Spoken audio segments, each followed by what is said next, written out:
দেশের পূর্বাঞ্চলের অন্যতম বন্দর আখাউড়া দিয়ে ৪২ ধরনের পণ্য রফতানি হলো, আমদানি নামমাত্র। ব্যবসায়ীরা বলছেন, সব ধরনের বৈধ পণ্য আমদানির সুযোগ দিলে বন্দরটি আরও চাঙ্গা হয়ে উঠবে। আখাউড়া স্থলবন্দর থেকে বিস্তারিত জানাচ্ছেন সহকর্মী উজ্জ্বল চক্রবর্তী। সরাসরি যাচ্ছে তার কাছে।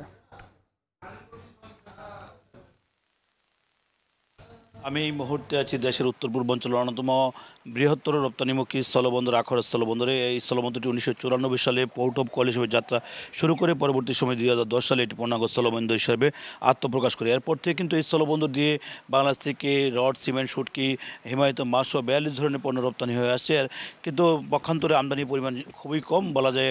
সৈন্যের কোটায় সম্প্রতি সময় কিছু আমদানি হয়েছে, বিশেষ করে জিরা, কাজু বাদাম, মুসুরি ডাল, এইসব কিছু পণ্য আমদানি করার কারণে কিন্তু আমদানিটা পরিমাণটা কিছুটা বেড়েছে, যদিও সংখ্যায় একেবারে নগণ্য। আপনাকে জানিয়ে রাখি, 2017 সালে ভারতের ত্রিপুরা রাজ্যের সাথে আসাম রাজ্যের রেল যোগাযোগ স্থাপিত হয়, যার কারণে কিন্তু তারা অভ্যন্তরীণভাবে ভারত তাদের এক রাজ্য থেকে অন্য রাজ্যে পণ্য আনা নেওয়া করতে পারে, যার কারণে কিন্তু বাংলাদেশ থেকে অনেকটা আমদানি কমে যায়। ফলে কিন্তু রপ্তানি বাণিজ্য অনেকটাই ভাটা পড়ে, যার কারণে কিন্তু এই রপ্তানিমুখী বন্দরটি কিন্তু রপ্তানি অনেকাংশে কমে যায়। আজকে রোববার, আজ কিন্তু সাপ্তাহিক বন্ধের দিন, অর্থাৎ ভারতের ত্রিপুরা রাজ্যে বন্ধ মানে সাপ্তাহিক বন্ধ, যার কারণে কিন্তু এখানকার যে ট্রাকের সংখ্যা খুবই কম, অর্থাৎ 5 থেকে 6টি ট্রাক আখাউড়া স্থলবন্দরে যে বর্তমানে ওয়ারহাউস সেখানে কিন্তু অবস্থান করছে।